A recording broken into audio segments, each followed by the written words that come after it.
Good evening, students.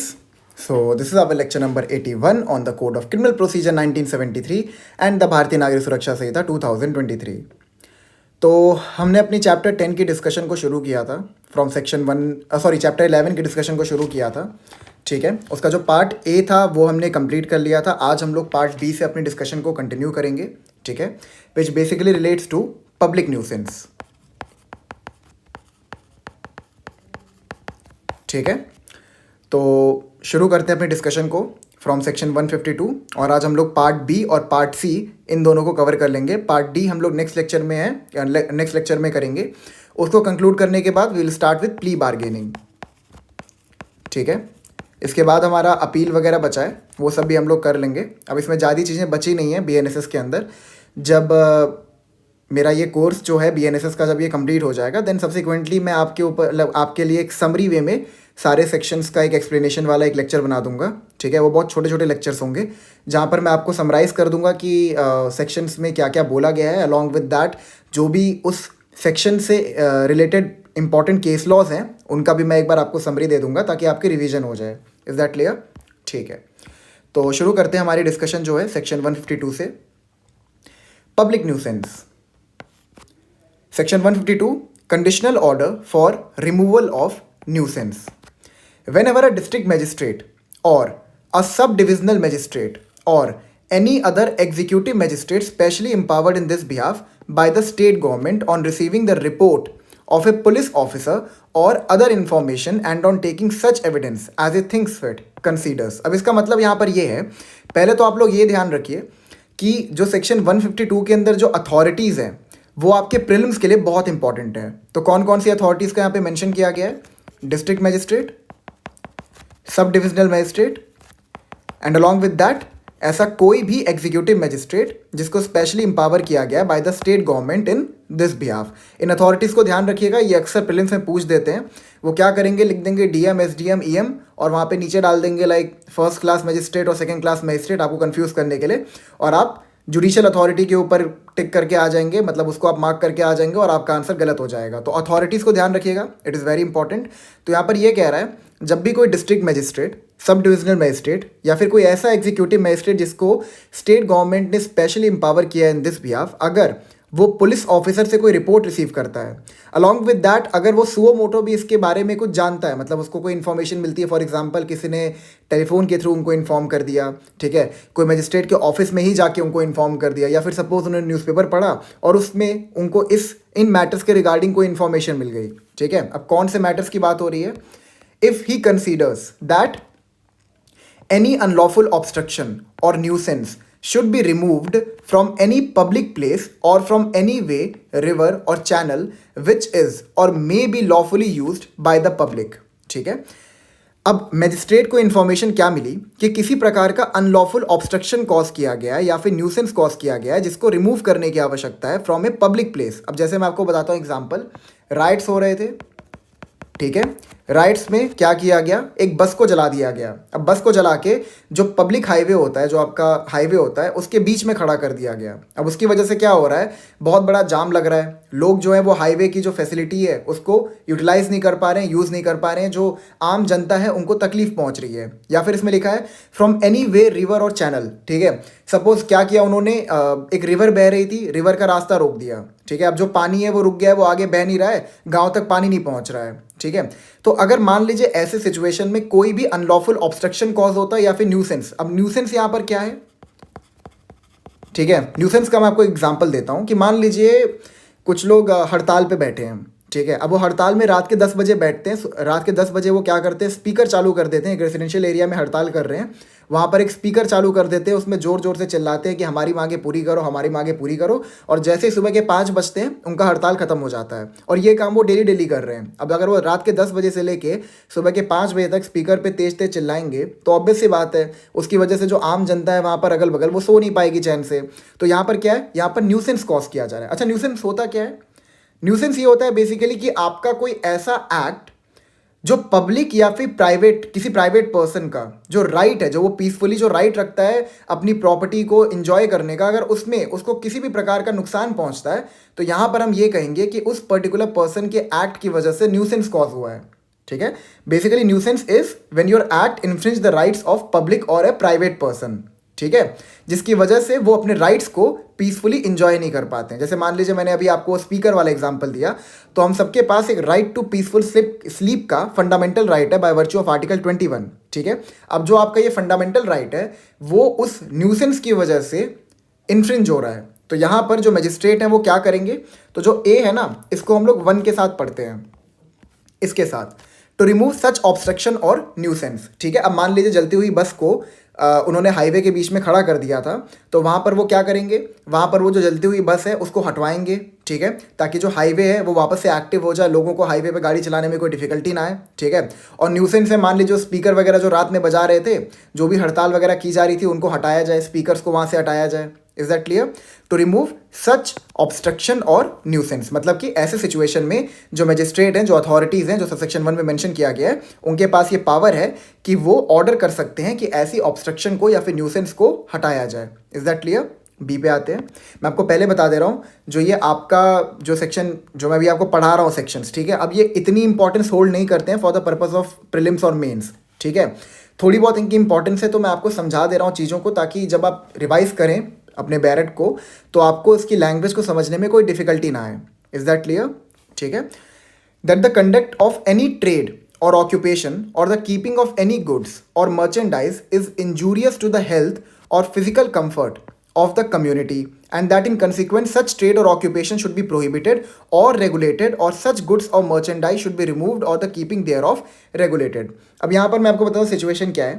For example मान लीजिए कोई फायर क्रैकर की फैक्ट्री है, उसको रेजिडेंशियल एरिया के बीचों बीच खोल दिया गया है। अब जो फायर क्रैकर बनते हैं ना, तो उससे बहुत सारा धुआं निकलता है, बहुत सारे टॉक्सिक फ्यूम्स निकलते हैं, ठीक है। उसकी वजह से जो पब्लिक एट लार्ज है उनको डिफिकल्टी हो रही है, ठीक है। तो यहाँ पर मजिस्ट्रेट क्या कर सकते हैं, वो ऑर्डर दे सकते हैं कि जो भी ऐसा कोई सिचुएशन खड़ा हुआ है उसको रेगुलेट किया जाए। रेगुलेट कैसे किया जाए? जो फायर क्रैकर की फैक्ट्री है उसको किसी और जगह पे शिफ्ट किया जाए जहाँ पे पब्लिक नहीं रहती है, या फिर अगर ये पॉसिबल नहीं है तो ऑल टुगेदर जो ऑपरेशन है उस फायर क्रैकर फैक्ट्री का उसको बंद कर दिया जाए, ठीक है। अब बी को हम लोग सेकेंड के साथ पढ़ते हैं, ठीक है। देखिए यहाँ पे क्या कहा गया है, to desist from carrying on or to remove or regulate in such manner as may be directed such trade or occupation, or to remove such goods or merchandise, or to regulate the keeping thereof in such manner as may be directed। ठीक है, मैं आपको एक बात बता देता हूँ। By virtue of article 19(1)(g) हर सिटीजन के पास freedom of trade and profession है, ठीक है। मतलब वो किसी भी बिजनेस ऑक्यूपेशन या ट्रेड को वो प्रैक्टिस कर सकते हैं, ये उनके पास एक फंडामेंटल राइट है। लेकिन आर्टिकल 19(1)(g) जो है, it could be restricted by the grounds mention under article 19 clause 6। मतलब जो ये आपका फंडामेंटल राइट है, it is subject to the grounds mention under article 19 clause 6, ठीक है। तो आर्टिकल 19 क्लॉज 6 में ही आपका एक ग्राउंड है पब्लिक ऑर्डर का, एंड सुप्रीम कोर्ट ने पब्लिक ऑर्डर को सिनोनिमस माना है with piece and tranquillity, that is public piece and tranquillity. तो आप अगर कोई भी ट्रेड या बिजनेस प्रैक्टिस कर रहे हो तो उसकी वजह से जो पब्लिक एट लार्ज है उनके पीस या फिर ट्रैंक्विलिटी पर कोई भी असर नहीं आना चाहिए, ठीक है। तो आप ये मत सोचिएगा कि यहाँ पर आर्टिकल 19(1)(g) का वॉयलेशन है इस पर्टिकुलर सेक्शन की वजह से। ये पर्टिकुलर सेक्शन जो है इसको फ्रेम किया गया है by relying upon the grounds mention under article 19 clause 6। Is that clear? See that the construction of any building or the disposal of any substance as is likely to occasion conflagration or explosion should be prevented or stopped। ठीक है, यहाँ पर ये कह रहा है कि कोई बिल्डिंग का कंस्ट्रक्शन है। अब देयर इज ए लाइकलीहुड, मतलब मजिस्ट्रेट साहब ने पुलिस ऑफिसर से कोई रिपोर्ट रिसीव किया या फिर अपने ही मतलब सुओ मोटो उनको ये चीज़ पता चला कि एक बिल्डिंग के कंस्ट्रक्शन की वजह से देयर इज ए पॉसिबिलिटी कि आग लग सकती है। कन्फ्लेग्रेशन का मतलब होता है आग लग जाना या फिर कोई धमाका हो सकता है, ठीक है। तो ऐसे सिचुएशन में वो क्या कर सकते हैं, ऐसी कोई भी बिल्डिंग का अगर कंस्ट्रक्शन हो रहा है तो उसको प्रिवेंट कर सकते हैं, मतलब उसको कुछ टाइम के लिए उस पर लाइक एक इंजंक्शन ऑर्डर लगा दे, ठीक है। कोर्ट का इंजंक्शन नहीं, बस बता रहा हूँ आपको मैं कि रोक दिया जाए, ठीक है। उसको रोका जा सकता है कंस्ट्रक्शन से, या फिर ऑल टुगेदर अगर पॉसिबिलिटी ऐसी नहीं है, मतलब जो कन्फ्लेग्रेशन है या फिर एक्सप्लोजन है वो इनेविटेबल है, तो वहाँ पर ऑल टुगेदर जो बिल्डिंग का कंस्ट्रक्शन है उसको स्टॉप भी किया जा सकता है। तो ये आपको इसको हम पढ़ते हैं थर्ड के साथ, ठीक है। अब देखिए यहाँ पे क्या कह रहा है, to prevent or stop the construction of such building or to alter the disposal of such substance. Like मान लीजिए डायनामाइट है, ठीक है। अब वो डायनामाइट खराब हो गए, उनको डिस्पोज ऑफ करना है, ठीक है, तो अब वो उसको डिस्पोज ऑफ एक फॉरेस्ट एरिया के पास में कर रहे हैं। तो अब अगर आप फॉरेस्ट एरिया के पास में डायनामाइट को डिस्पोज ऑफ कर रहे हैं तो देयर इज़ अ लाइक्लीहुड कि वहाँ पर उस डायनामाइट की वजह से आग लग सकती है। तो वहाँ पर वो क्या कर सकते हैं, वो कह सकते हैं कि जो आप इसको यहाँ पे डिस्पोज ऑफ कर रहे हो यहाँ पर मत करो, किसी और जगह पे जाके करो। Is that clear? D.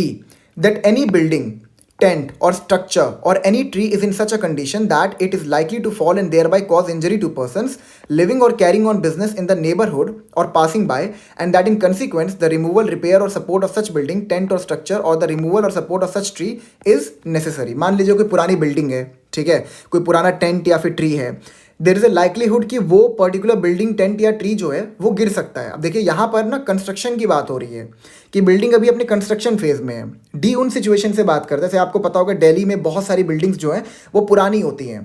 तो जो पुरानी पुरानी बिल्डिंग्स होती हैं और पॉसिबिलिटी ये होती है कि बिल्डिंग्स गिर सकती हैं, तो उन बिल्डिंग्स अगर उनका गिरने का कोई चांस है तो वहाँ पर वो क्या करते हैं, मैजिस्ट्रेट साहब क्या करते हैं, उन्हें दिल्ली में कई बार ये चीज़ होता है, वो ऑर्डर करते हैं कि इन बिल्डिंग्स को रिपेयर किया जाए, ठीक है, और अगर वो रिपेयरेबल नहीं है तो उनको ऑल टुगेदर हटा दिया जाए, तोड़ के अलग कर दिया जाए। ठीक है, तो डी को हम लोग 4 के साथ पढ़ते हैं। आइए 4 देखते हैं क्या है। टू रिमूव, रिपेयर और सपोर्ट सच बिल्डिंग, टेंट और स्ट्रक्चर और टू रिमूव और सपोर्ट सच ट्रीज। ठीक है, कई बार होते हैं बड़े बड़े बरगद के पेड़ होते हैं, उनके भी गिरने के चांसेस होते हैं। क्या होता है ना, उनकी डालियां बहुत बड़ी हो जाती हैं, ठीक है, और वो एक पर्टिकुलर डायरेक्शन में झुक जाते हैं और जो उनकी जड़ें होती हैं वो थोड़ी सी वीक पड़ जाती हैं, तो वो गिर सकते हैं। ठीक है, तो ऐसे सिचुएशन में जो ट्रीज़ वगैरह हैं, अगर उनको सही से मतलब मतलब इस तरह से कर दिया जाए, उनकी डालियां काट दिया जाए और वो जो पेड़ है वो सही से उग सके तो कोई दिक्कत नहीं है। लेकिन अगर देयर इज अ लाइक्लीहुड कि अभी ये इनएविटेबल ये गिरेगा ही गिरेगा और इसकी वजह से पब्लिक एट लार्ज को डिफिकल्टी कॉज होगी, तो वहाँ पर वो जो ट्री है ना उसको रिमूव कर दिया जाएगा, उसको काट के हटा दिया जाएगा।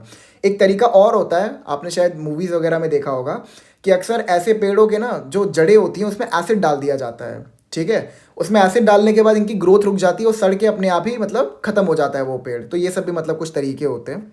ठीक है, ई दैट एनी टैंक, वेल और एक्सकेवेशन। टैंक जैसे कि आपका वो बड़ा वाला टंकी नहीं होता है पानी का, उसकी बात हो रही है। वेल आपका कुआं हो गया। अच्छा, एक्सकेवेशन मैं आपको बताता हूँ क्या होता है। अभी आपको रिसेंटली शायद आपको ये न्यूज़ मिली होगी कि जो यूपी का बलिया डिस्ट्रिक्ट है वहाँ पर कच्चे तेल की खोज हुई है। ठीक है, फॉसिल फ्यूल की खोज हुई है।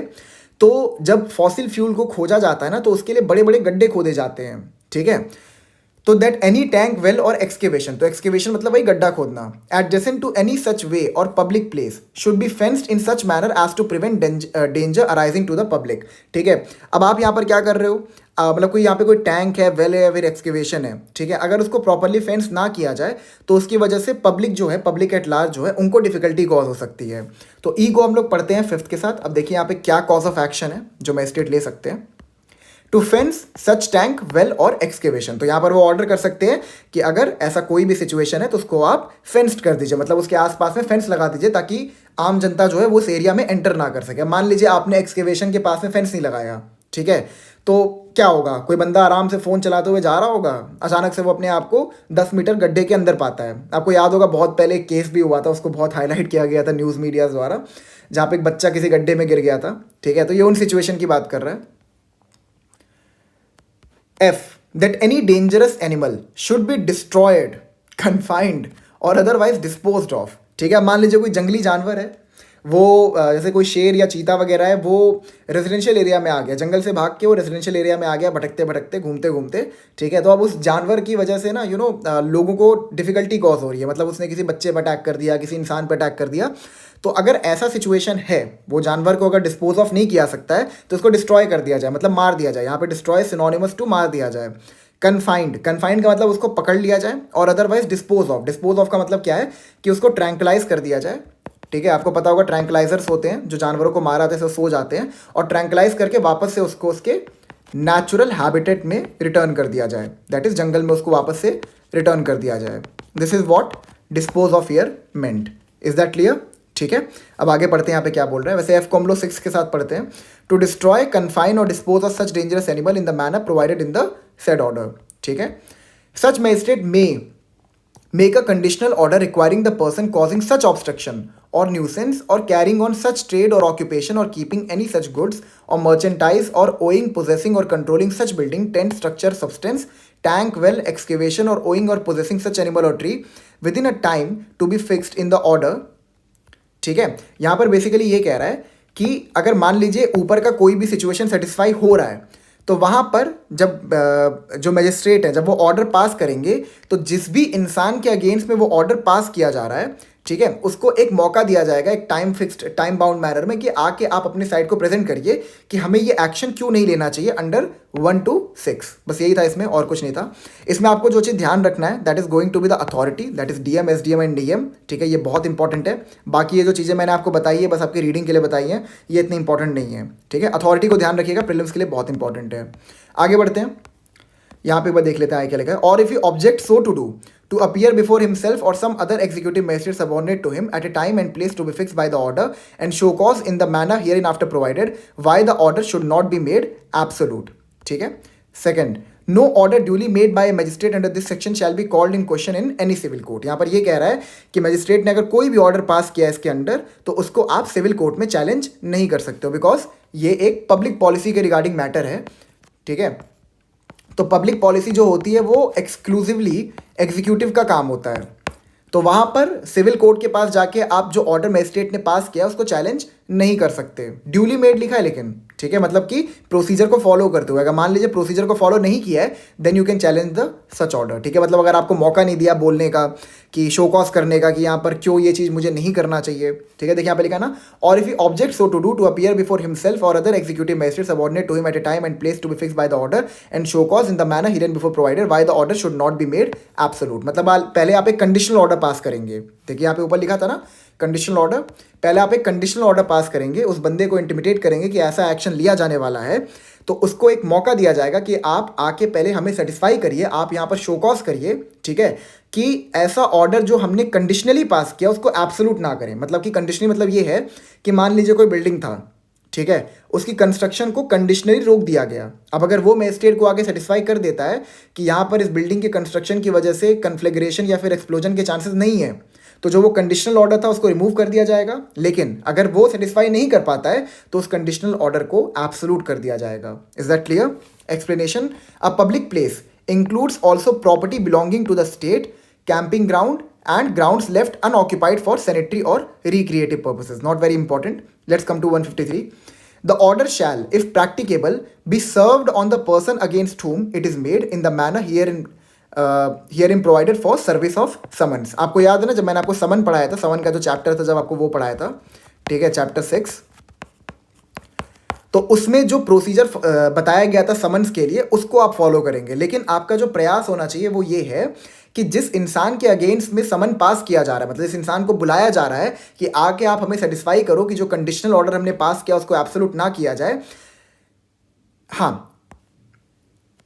जिसके अगेंस्ट समन पास किया जा रहा है, कोशिश करिए कि वो जो समन ऑर्डर है वो उस तक ही पहुंचे। जैसे कि आपको याद होगा जब मैंने आपको समन्स पढ़ाया था तो वहाँ पे आपको बताया था कि अगर वो इंसान अवेलेबल नहीं है तो उसके किसी फैमिली फ्रेंड को दे दो, उसके किसी फैमिली मेंबर को दे दो, अगर कोई भी अवेलेबल नहीं है तो किसी कंस्पिक्यूअस पार्ट पर जाके वो समन ऑर्डर चिपका दो, उसकी बात हो रही है, ठीक है। If such order can not be so served, it shall be notified by proclamation published in such manner as the state government may by rules direct, and a copy thereof shall be stuck up at such place or places as may be fittest for conveying the information to such person, ठीक है। अब मान लीजिए construction और building हो रही थी, magistrate साहब को ये पता चला कि इस बिल्डिंग के कंस्ट्रक्शन की वजह से एक्सप्लोजन या कन्फ्लेग्रेशन के चांसेस हैं, ठीक है। अब 153 के अंदर ये कह रहा है कि पहले अगर आपको उस बिल्डिंग के कंस्ट्रक्शन को रोकना है तो आप उस इंसान को समन भेजेंगे जो कि उस बिल्डिंग की कंस्ट्रक्शन को कर रहा है, ठीक है। अब अगर उस इंसान तक समन को सर्व नहीं किया जा सकता है तो आप क्या करेंगे, जहां पर भी वो इंसान रहता है उसके आसपास में उस समन को चिपका दिया जाएगा। और प्रोक्लेमेशन का यहाँ पर मतलब ये है कि उस समन ऑर्डर को न्यूज़पेपर में आप पब्लिश कर दीजिए। यहाँ पर हमें प्रिजम्पशन लेके चलते हैं कि उस इंसान तक वो इन्फॉर्मेशन पहुंच गई थी कि आपके अगेंस्ट में एक समन ऑर्डर पास किया गया था। Is that clear? 154. The person against whom such order is made shall perform within the time and in the manner specified in the order the act directed thereby, or appear in accordance with such order and show cause against the same, and such appearance or hearing may be permitted through audio video conferencing. ये वही है, फालतू है, इसको आप एक बार देख लीजिएगा, इसमें कुछ समझाने लायक नहीं मेरे लिए, ठीक है। 155. If the person against whom an order is made under section 154 does not perform such act or appear in show cause, he shall be liable to the penalty specified in that behalf in section 223 of the भारतीय न्याय संहिता 2023 and the order shall be made absolute. ठीक है, अगर वो बंदा show cause नहीं करता है, अगर वो मैजिस्ट्रेट के सामने प्रेजेंट नहीं होता है, तो वहां पर it will be deemed to be an offence under section 223 of BNS. आप लोग बस सेक्शन 223 को रेफर कर लीजिएगा इसके regarding. 156 where an order is made under section 152, ठीक है, वो मैजिस्ट्रेट वाला बता रहा है, for the purpose of preventing obstruction, nuisance or danger to public in the use of any way, river, channel or place, the magistrate shall on the appearance before him of the person against whom the order was made, question him as to whether he denies the existence of any public right in respect of the way, river, channel or place, and if he does so, the magistrate shall, before proceeding under section 157, inquire into the matter. मतलब यहाँ पर ये कह रहे हैं कि यहाँ पर ये कह रहा है कि अगर मान लो जब शो कॉज के लिए उसको बुलाया गया है तो उससे पूछा जाएगा कि क्या तुम्हारा ये जो एक्ट है इसकी वजह से क्या पब्लिक एट लार्ज का कोई भी राइट वायलेट हो रहा है. अगर वो ये चीज़ सेटिस्फाई करवा पाता है मैजिस्ट्रेट को कि नहीं यहाँ पर पब्लिक एट लार्ज का कोई भी राइट वायलेट नहीं हो रहा है, ठीक है, तो उसके बाद क्या करेंगे मैजिस्ट्रेट, उसके बाद वो आगे बढ़ने से पहले मैटर में इंक्वायर करेंगे कि यहाँ पर आगे क्या करना चाहिए. If in such inquiry the magistrate finds that there is any reliable evidence in support of such denial, he shall stay the proceeding until the matter of the existence of such right has been decided by a competent court, and if he finds that there is no such evidence, he shall proceed as laid down in section 157. ठीक है, अगर उसको कोई भी ऐसा मतलब magistrate साहब को अगर ऐसा कोई भी एविडेंस मिलता है इस रिगार्डिंग कि इसकी वजह से पब्लिक एट लार्ज का कोई भी राइट वायलेट नहीं हो रहा है, तो वो क्या करेंगे, प्रोसीडिंग को स्टे कर देंगे, मतलब जो वो ऑर्डर पास करने वाले थे, ठीक है. और अगर इसके बिहाफ में कोर्ट ने, किसी कंपीटेंट सिविल कोर्ट ने कोई ऑर्डर पास कर दिया है कि हाँ यहाँ पर जो ये बिल्डिंग का कंस्ट्रक्शन था इसको रोकने की आवश्यकता है, इंजंक्शन या फिर कोई ऐसा ऑर्डर सिविल कोर्ट अगर पास करता है, तो वहाँ पर क्या होगा, वहाँ पर जो भी ऑर्डर पास किया गया है सिविल कोर्ट के द्वारा उससे मैजिस्ट्रेट कंप्लाई करेंगे. And if he finds that there is no such evidence, he shall proceed as laid down in section 157. ठीक है, और अगर उनको लगता है अपनी पर्सनल इंक्वायरी से कोई भी एविडेंस नहीं है इस रिगार्डिंग कि जो बिल्डिंग का कंस्ट्रक्शन हो रहा था, ठीक है, वहाँ पर मतलब किसी भी पब्लिक एट लार्ज का राइट वायलेट नहीं हो रहा है, ठीक है, अगर हो रहा है तो वहाँ पर वो क्या करेंगे, 157 के अकॉर्डेंस में प्रोसीड करेंगे. A person who has on being question by the magistrate under subsection 1 failed to deny the existence of a public right of the nature therein referred to, or who, having made such denial, has failed to adduce reliable evidence support thereof, shall not in the subsequent proceeding be permitted to make any such denial. ये भी फालतू ही है. 157 पे आते हैं. Procedure where a person against whom order is made under section 152 appears to show cause. If the person against whom an order under section 152 is made appears and shows cause against the order, the magistrate shall take evidence in the matter as in a summons case. ठीक है, summons case की जो proceeding है उसको follow करेंगे evidences को लेने के लिए. ठीक है, if the magistrate satisfied that the order either as originally made or subject to such modification as he considers necessary is reasonable and proper, the order shall be made absolute without modification or as the case may be with such modification. अब conditional order पास किया गया था, उसके बाद summons को issue किया गया, समन से कंप्लाई करके वो बंदा आया, ठीक है, अब उससे बंदे की जो मतलब उस बंदे का जो भी मतलब रीज़न था उसको सुनने के बाद या तो मैजिस्ट्रेट जो कंडीशनल ऑर्डर उन्होंने पास किया तो उसको एब्सोल्यूट कर सकते हैं, या फिर अगर उनको लगता है उसकी बातों को सुनने के बाद कि इसमें कुछ चेंजेस करने की आवश्यकता है तो उसको वो चेंज भी कर सकते हैं. फॉर एग्जाम्पल, पहले उन्होंने कहा कि जो बिल्डिंग की कंस्ट्रक्शन है उसको ऑल टुगेदर रोक दिया जाए, फिर उन्होंने कहा कि चलो ठीक है जो कंस्ट्रक्शन है उसको ध्यान से किया जाए, मतलब इन सारे बड़े बड़े जो ये व्हीकल्स होते हैं जो कंस्ट्रक्शन के लिए यूज़ किए जाते हैं इनका इस्तेमाल ना किया जाए. Is that clear? Third, if the magistrate is not so satisfied, no further proceeding shall be taken in the case, provided that the proceeding under this section shall be completed as soon as possible within a period of 90 days. ये 90 days वाला ध्यान रखिएगा, which may be extended for the reasons to be recorded in writing to 120 days. ठीक है, ये भी फालतू है, आगे बढ़ते हैं. Power of magistrate to direct local investigation and examination of an expert. The magistrate, for the purpose of an inquiry under section 156 or section 157, direct a local investigation to be made by such person as he thinks fit, or summon and examine an expert. मतलब basically उस situation में जहाँ पर magistrate कोई order pass करना चाहते हैं और वहाँ पर आके बंदा कहता है कि नहीं ये ऑर्डर आपको नहीं पास करना चाहिए बिकॉज ऐसा कोई सिचुएशन खड़ा हुआ ही नहीं है, वहाँ पर मैजिस्ट्रेट किसी एक्सपर्ट की एडवाइस ले सकते हैं या फिर उनको एक रिपोर्ट तैयार करने के लिए कह सकते हैं कि इस बंदे की बात पर मुझे रिलाई करना चाहिए कि नहीं करना चाहिए, आप मुझे इसके रिगार्डिंग एडवाइस करिए. 159, power of magistrate to furnish written instructions etcetera. Where the magistrate directs a local investigation by any person under section 158, the magistrate may furnish such person with such written instruction as may be seem necessary for his guidance, declare by whom the whole or any part of the necessary expenses of the local investigation shall be paid. The report of such person may be read as evidence in the case.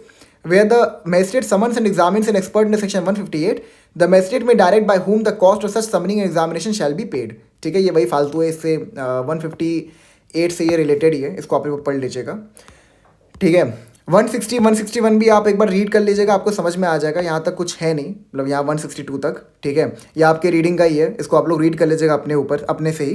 ठीक है, बिल्कुल भी मतलब इसमें कुछ ज़्यादा ध्यान देने वाली आवश्यकता नहीं है, बस ऊपर ऊपर से पढ़ के इसकी लैंग्वेज को समझ लीजिएगा. ओवरऑल जो पार्ट बी है उसमें आपका सेक्शन 152 इज़ इंपॉर्टेंट. बाकी जो सेक्शंस हैं उसमें बस बताया गया कि क्या क्या चीज़ें आपको करनी है, जो रिलेटिवली प्रीलिम्स या मेंस के लिए उतनी इंपॉर्टेंट नहीं है. ठीक है, 152 में बस आपको अथॉरिटी याद रखना है और क्या क्या सिचुएशंस हैं उनको थोड़ा आप लोग याद रखिएगा. ठीक है, अब हम लोग आते हैं 163 पे. ठीक है, ये आपका वो सेक्शन 144 वाला है. याद है ना, जब कोविड लगा था तो धारा 144 बार बार लग जा रहा था कि 5 से अधिक लोग नहीं मतलब इकट्ठा हो सकते हैं. ठीक है, ये उसी की बात कर रहा है. Urgent cases of nuisance or apprehended danger in cases where in the opinion of a district magistrate, a sub-divisional magistrate or any other executive magistrate specially empowered by the state government in this behalf, there is sufficient ground for proceeding under this section and immediate prevention or speedy remedy is desirable. Such magistrate may, by a written order stating the material facts of the case and served in the manner provided by section 153, direct any person to abstain from a certain act or to take certain order with respect to certain property in his possession or under his management if such magistrate considers that such direction is likely to prevent or tends to prevent obstruction, annoyance or injury to any person lawfully employed or danger to human life, health or safety or a disturbance of the public tranquility or a riot or an affray. ठीक है, ये एक preventive measure है. मैं इसमें एकदम detail में नहीं जा रहा, बस आपको बता दे रहा. ये एक प्रकार का प्रिवेंटिव मेजर है जहाँ पर ऐसा लगता है मैजिस्ट्रेट को कि अगर 5 से अधिक लोग इकट्ठा होते हैं, ठीक है, आपको याद है ना, इसमें 5 से अधिक लोग हो सकते हैं, वो इकट्ठा होते हैं तो उसकी वजह से किसी प्रकार का ऑब्स्ट्रक्शन, अनॉयंस या इंजरी कॉज हो सकता है टू एनी पर्सन. ठीक है, तो वहाँ पर ऐसा जो भी मतलब लोगों का प्रयास है इकट्ठा होने का, उसको प्रिवेंट किया जा सकता है by an order of a magistrate. जैसे आपने कई बार ये न्यूज़ सुना होगा कि कोई रैली निकलने वाली थी, या फिर फॉर एग्जांपल कोई जुलूस निकलने वाला था, या फिर कोई कुछ भी मतलब निकलने वाला था जहाँ पे बहुत सारे लोग इकट्ठा होने वाले थे. ठीक है, तो वहाँ पर अगर मैजिस्ट्रेट को लगता है, ये प्रिवेंटिव मेजर है, मैं आपको पहले बता रहा हूँ, अगर लगता है, ठीक है, फिर सेटिस्फाइड. और याद रखिएगा 152 और 163 के अंदर जो अथॉरिटीज़ हैं दे आर सेम. ठीक है, मतलब भैया आपके मैजिस्ट्रेट जो हैं, district magistrate, sub divisional magistrate और एनी अदर एग्जीक्यूटिव मैजिस्ट्रेट, ठीक है, इनको लगता है कि ऐसे पब्लिक गैदरिंग को यहाँ पर रोकने की आवश्यकता है क्योंकि इसकी वजह से अनॉयंस, ऑब्स्ट्रक्शन या फिर इंजरी कॉज हो सकती है टू एनी पर्सन. तो वहां पर he is empowered to do so, वो ऐसी गैदरिंग को रोक सकते हैं. Is that clear? An order under this section may, in cases of emergency, that is national emergency, or in cases where the circumstances do not admit of the serving in due time of a notice upon the person against whom the order is directed, be passed ex parte. ठीक है, मान लीजिए national emergency का situation है, तो वहाँ पर जैसे मान लीजिए कोई जुलूस निकलने वाला था, ठीक है, तो उसको रोकने के लिए अगर नेशनल इमरजेंसी की सिचुएशन है, ये ज़रूरी नहीं है कि जो जिस पार्टी के अगेंस्ट में ये ऑर्डर पास किया जा रहा है उसको मौका दिया जाए कि आप आके बताइए कि ये ऑर्डर आपके अगेंस्ट में पास क्यों ना किया जाए. ठीक है, ऐसे सिचुएशन में मैजिस्ट्रेट क्या कर सकते हैं, एक्स पार्टी यानी बिना दूसरे पार्टी को सुने ऑर्डर को पास कर सकते हैं अंडर सेक्शन 163. ये सेक्शन याद रखिएगा, ठीक है, बिकॉज ये करस्पॉन्ड करता है टू सेक्शन 144 ऑफ सीआरपीसी. तो ये आपसे पूछ सकते हैं कि अभी 144 का करस्पॉन्डिंग प्रोविजन बीएनएसएस में कौन सा है. ठीक है, an order under this section may be directed to a particular individual or to persons residing in a particular place or area or to the public generally when frequenting or visiting a particular place or area. ठीक है, ये भी हटाइए, 4 पे आइए. ठीक है, 4 थोड़ा सा इंपॉर्टेंट है.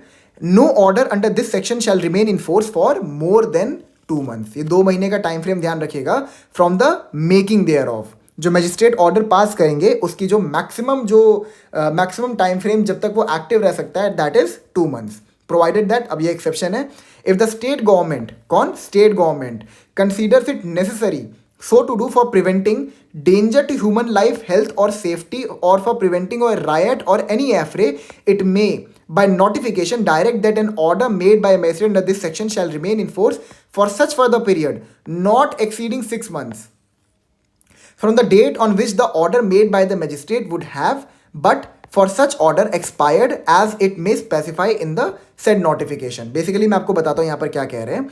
सबसेक्शन 4 ये कहता है कि मजिस्ट्रेट जो ऑर्डर पास करेंगे अंडर सेक्शन 163 वो उसकी मैक्सिमम टाइम फ्रेम के जो वो एक्टिव रह सकता है दैट इज 2 मंथ्स, ठीक है।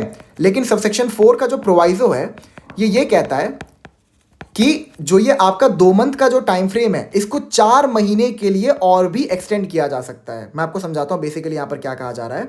ये मान लीजिए आपका टाइम फ्रेम था, ठीक है, 2 महीने के लिए मजिस्ट्रेट ने एक ऑर्डर पास कर दिया अंडर सेक्शन 163, ठीक है। इसका जो मैक्सिमम एक्सटेंशन हो सकता है दैट इज 6 मंथ्स, लेकिन 6 months from the date when the magistrate pass the order, यानी कि यहां से, तो यहां से मैक्सिमम ये 6 महीने के लिए बढ़ सकता है, यानी कि 4 महीने के लिए इसको और एक्सटेंड किया जा सकता है by the state government. On what grounds? कि उनको लगता है कि ये ऑर्डर जो है इसको एक्सटेंड करने की आवश्यकता है for the reason of the safety of the public health safety, ठीक है, या फिर कोई राइट या फिर एफरे को प्रिवेंट करने के लिए। एफरे का मतलब आपको पता है क्या होता है? मतलब बेसिकली जब 2 या 2 से अधिक लोग आपस में भिड़ने लगे, लड़ने लगे, उसको एफरे कहते हैं, ठीक है।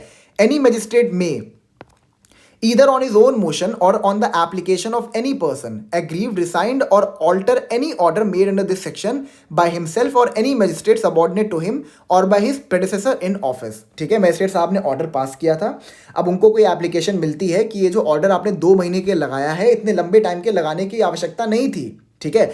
लेकिन यहां पर जो भी ये मजिस्ट्रेट के पास जाके इस चीज को चैलेंज करेगा that person should be aggrieved, ठीक है। पीड़ित इंसान ही जाके कह सकता है, ये नहीं कि मतलब दिल्ली में लगा और केरला का इंसान जाके कह रहा है कि 2 महीने का जो आपने यहाँ पे ऑर्डर पास किया इसको हटाइए, ठीक है। तो वहां पर मजिस्ट्रेट क्या कर सकते हैं, या तो ऑल टुगेदर उस ऑर्डर को रिसाइन कर सकते हैं या फिर उसको ऑल्टर कर सकते हैं। ऑल्टर मतलब क्या करेंगे, 2 महीने का ऑर्डर था, 2 महीने के लिए यहाँ पे 163 को इम्पोज किया गया था, उसको 1 महीने के लिए कर दिया। Is that clear? The state government may, either on its own motion or on the application of any person aggrieved, resigned or alter any order made by it under the proviso of subsection 4, ठीक है। यहां पर जो order state government ने पास किया था इस proviso के अंदर, उसको स्टेट गवर्नमेंट वाइज सेम चीज कर सकता है, based on an application resigned कर सकते हैं या फिर उसको ऑल्टर कर सकते हैं। Subsection 7, where an application under subsection 5 or subsection 6 is received, the magistrate or the state government, as the case may be, shall afford to the applicant an early opportunity of appearing before him or it, either in person or by an advocate, and showing cause against the order. And if the magistrate or state government, as the case may be, rejects the application wholly or in part, he or it shall record in writing the reasons for so doing. Basically, जब भी कोई application state government या फिर magistrate receive करते हैं तो उसको application को रिसीव करने के बाद जितना जल्दी हो सके जिस इंसान ने एप्लीकेशन दिया था मजिस्ट्रेट को या फिर स्टेट गवर्नमेंट को, उसको मौका दे कि वो उनके सामने प्रेजेंट हो और वो उनको सेटिस्फाई करे कि यहाँ पर इस ऑर्डर को क्यों रिसाइंड या फिर ऑल्टर करने की आवश्यकता है, ठीक है। अब वो या तो इंसान खुद प्रेजेंट हो सकता है या फिर वो अपने एडवोकेट को भेज सकता है, ठीक है। हाँ, लेकिन ये भी ध्यान रखने की आवश्यकता है कि अगर उसके एप्लीकेशन को होली या फिर इन पार्ट अगर रिजेक्ट किया जाता है तो ये करने के लिए जो ऑर्डर आप पास करेंगे रिजेक्शन का, that should be a speaking order, ठीक है। Is that clear? जो ये आपके सेक्शंस है ना, मैं इनको थोड़ा सा डिटेल में डिस्कस करूंगा जब मैं आपको article 19 of the Indian constitution पढ़ाऊंगा, वहां पर इनकी इंपॉर्टेंस थोड़ी सी ज़्यादा है, बट यहाँ बीएनएसएस के अंदर इनकी इंपॉर्टेंस बहुत कम है for the purpose of prelims और मेंस, ठीक है। मैं जल्दी ही कॉन्स्टिट्यूशन की लेक्चर सीरीज को भी चालू करूंगा, जो मेरा नेक्स्ट जो है वो मैं कॉन्स्टिट्यूशन पे ही फोकस कर रहा हूँ। अभी आपका हिंदू लॉ चल रहा है, I will try to complete it by probably by May, कोशिश तो मेरी यही है, ठीक है। मई तक आपका हिंदू लॉ कंप्लीट हो जाएगा, फिर उसके बाद मैं मुस्लिम लॉ जो है उसको जून में कंप्लीट कर दूंगा। तो बेसिकली मैं आपके 4 सब्जेक्ट्स को मतलब कोशिश करूंगा कि आरजीएस से पहले मैं कंप्लीट कर दूं, आरजीएस के प्रीलिम से पहले मैं कंप्लीट कर दूं। दैट इज़ कॉन्स्टिट्यूशन, बीएनएसएस तो होने ही वाला है, Hindu law and Muslim law, ठीक है। और जो जो नोट्स वगैरह हैं वो आपको टेलीग्राम ग्रुप में मिल जाएगा, लिंक डिस्क्रिप्शन में, उसको प्लीज़ आप लोग ज्वाइन कर लीजिएगा, ठीक है। वहाँ पे मैं आपको नोट्स वगैरह प्रोवाइड कर दूंगा जो भी लेक्चर बना रहा हूँ उसके। इसका एक केस लॉ है, इसको देख लेते हैं, सेक्शन 163 से related, Anuradha Bhasin versus union of India. The Supreme Court observed that freedom of speech and expression and the freedom to practice any profession or to carry on any trade, business or occupation over the medium of internet enjoys constitutional protection under Article 19(1)(a) and (g). Any restriction on this fundamental right should be in line with the test of proportionality, ठीक है। मतलब basically 163 का order pass करके किया ये गया था कि जो भी ये आर्टिकल 19 का जो फंडामेंटल राइट है उसको सस्पेंड किया गया था, ठीक है। तो सुप्रीम कोर्ट ने यहाँ पर ये कहा था कि अगर आप 163 का ऑर्डर पास करके इन फंडामेंटल राइट्स को सस्पेंड करते भी हो तो such order should comply with the test of proportionality. अच्छा, टेस्ट ऑफ प्रोपोर्शनैलिटी क्या होता है? देखिए मैं आपको समझाता हूँ कि आर्टिकल 19 के अंदर जो भी फंडामेंटल राइट्स आपके पास अवेलेबल हैं, दैट इज जो आपके 6 फंडामेंटल राइट्स हैं आर्टिकल 19 के अंदर, they are subject to reasonable restrictions, ठीक है, from article 19 clause 2 to article 19 clause 6। मतलब कि ये जो फंडामेंटल राइट्स है ना, they are not absolute, they are qualified in nature. मतलब कि हर सिचुएशन और हर सर्कमस्टांस में आप अपने फंडामेंटल राइट्स को एक्सरसाइज नहीं कर सकते हो, ठीक है। उनको रीजनेबली रेस्ट्रिक्ट किया जा सकता है by a law. Is that clear? लेकिन अगर आप ऐसा कोई भी ऑर्डर या लॉ पास कर रहे हो, अगर आपको याद हो, मतलब आपको याद कैसे होगा, मैंने पढ़ाया ही नहीं है, आर्टिकल 13 के अंदर लॉ की डेफिनेशन दी गई है, ठीक है। तो वहां पर यह भी बताया कि लॉ में क्या क्या होगा। तो लॉ में ऑर्डर भी आता है। तो सेक्शन 163 जो है, ठीक है, जो 163 का ऑर्डर है वो आर्टिकल 13 के अम्ब्रेला में कवर हो जाता है। Is that clear? तो यहां पर बेसिकली क्या कह रहा है मैं आपको समझाता हूं। टेस्ट ऑफ प्रोपोर्शनैलिटी का मतलब ये होता है कि अगर आप आर्टिकल 19(1) के अंदर जितने भी 6 फंडामेंटल राइट्स हैं, अगर आप उनको रिस्ट्रिक्ट करना चाहते हो तो आप उनको सिर्फ उन ग्राउंड्स पर रिस्ट्रिक्ट कर सकते हो जो आर्टिकल 19 क्लॉज 2 से लेके क्लॉज 6 के अंदर मेंशन्ड है, ठीक है। पहली तो ये चीज हो गई। और दूसरी चीज ये हो गई कि आप सिर्फ उतने ही फंडामेंटल राइट को रिस्ट्रिक्ट करोगे जितनी रिक्वायर्ड है। फॉर एग्जांपल, मान लो सरकार को ऐसा लगता है कि यहाँ पर इंटरनेट का यूज किया जा रहा है राइट करने के लिए, ठीक है, तो आप खाली इंटरनेट को सस्पेंड कर दो, आप all together speech and expression को सस्पेंड मत करो। आपने क्या किया, इंटरनेट सर्विसेज को बंद कर दिया, लेकिन अभी भी कोई इंसान अगर जाके पब्लिक में स्पीच देना चाहता है तो आप उसको मत रोको, ठीक है। प्रोपोर्शनैलिटी का मतलब ये होता है कि आप उतने ही प्रपोर्शन तक फंडामेंटल राइट को रिस्ट्रिक्ट करिए by relying upon the grounds mentioned article 19 clause 2 to clause 6, ठीक है, जितना कि वो सिचुएशन मांग रहा है। Is that clear? It was also observe that, इसी केस में कहा गया था, that an order suspending internet services indefinitely is impermissible. मतलब कि मान लो कुछ सिचुएशन ऐसी खड़ी हो गई थी, वहां पर इंटरनेट सर्विसेज को सस्पेंड करने की आवश्यकता थी। अब आपने ऑर्डर ऐसा पास किया कि हमेशा के लिए इंटरनेट सर्विसेज बंद कर दिए। ऑब्वियस सी बात है, it is not in compliance with the test of proportionality, ठीक है। Under the temporary suspension of telecom services public emergency of public service rules 2017, ठीक है। तो इसके अंदर इस पर्टिकुलर रूल्स के जो ये आपका एक्ट है, इसके अंदर इंटरनेट सर्विसेज को सस्पेंड किया जा सकता है, ठीक है।